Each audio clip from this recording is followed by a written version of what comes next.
bonjour à tous et bienvenue dans ce nouveau numéro de Immo sur Z. Exercer son activité professionnelle en société implique une série de contraintes, mais comporte aussi de nombreux avantages. Ainsi, il peut se révéler intéressant dans ce cadre d'investir dans l'immobilier, mais quels intérêts y a-t-il à le faire et surtout, comment financer cet investissement? C'est pour répondre à ces questions que j'ai invité sur ce plateau Philippe Parent, administrateur de la société FINB. Merci de nous avoir rejoints sur ce plateau. Quels peuvent être les intérêts d'une société d'investir dans l'immobilier? Ils sont divers. Un des premiers intérêts de pouvoir peut-être diversifier l'activité de la société et de la consolider, parce qu'un actif immobilier est à terme assez intéressant et peut générer une plus-value qui sera conséquente. D'autre part, on peut également y loger le gérant, ce qui est une opération qui se représente de plus en plus, et on ne peut nier que fiscalement, l'opération peut être très intéressante. Alors j'entends loger le gérant et je me dis tout de suite avantage en nature, c'est correct? Tout à fait. Donc il y a deux possibilités pour le gérant, soit il va payer un loyer comme tout locataire que l'on rencontre sur le marché belge, soit il va pas payer le loyer mais à l'impôt des personnes physiques, il paiera un avantage toute nature pour la partie privée qu'il a reçue de la société en elle-même. Alors justement, comment la société peut-elle financer cet investissement immobilier? Généralement, ce qu'on rencontre le plus fréquemment, c'est que la société fait appel à un crédit d'investissement. La formule de crédit d'investissement est orientée pour les sociétés, que ce soit pour l'achat de matériel, développement de projets ou but immobilier. Le seul problème, c'est que ce genre de crédit est généralement un peu plus lourd, tant au niveau du taux que de la durée, et donc elle ne permet pas non plus de bénéficier des avantages de la loi de 92. Avec alors une alternative, une autre possibilité?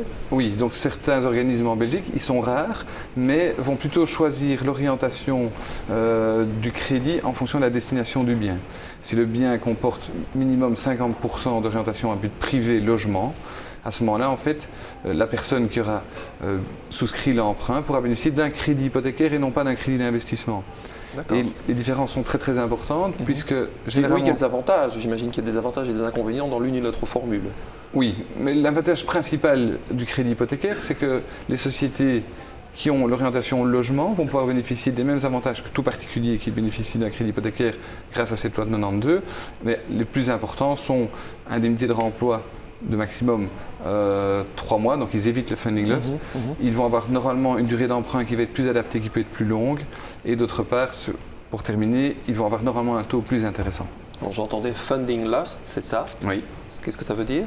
Le principe du funding loss, c'est quand une société emprunte au niveau d'un organisme financier en Belgique, s'il vient un moment à casser le contrat pour des raisons diverses, il désire changer d'organisme financier ou simplement il veut vendre son bien, eh bien il va devoir payer une indemnité représentant la perte encourue par l'organisme financier sur toute la période où le crédit ne sera plus appliqué. Il faut savoir que ça peut représenter parfois des dizaines de milliers d'euros, donc c'est très contraignant. À l'avantage du crédit hypothécaire qui lui ne demande que 3 mois d'indemnité de remploi sur la charge d'intérêt pour la rupture du contrat. D'accord. Est-ce qu'on peut déterminer à qui s'adresse cette formule?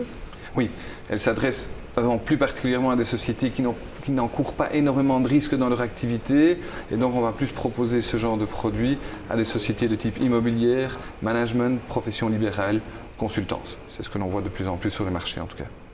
En 30 secondes, je vous presse un peu, mais qu'est-ce qu'on peut tirer comme conclusion de tout ceci? On peut considérer que investir dans l'immobilier pour une société est intéressant. L'investissement est stable et je pense sera rentable à long terme. Et d'autre part, si on peut allier à cela un crédit hypothécaire plutôt qu'un crédit d'investissement, on a une formule qui est vraiment bien adaptée. Philippe Parent, merci beaucoup pour toutes ces explications bien intéressantes. Merci à vous de nous avoir suivis et à très bientôt pour une nouvelle émission Immo sur Z. À bientôt, merci.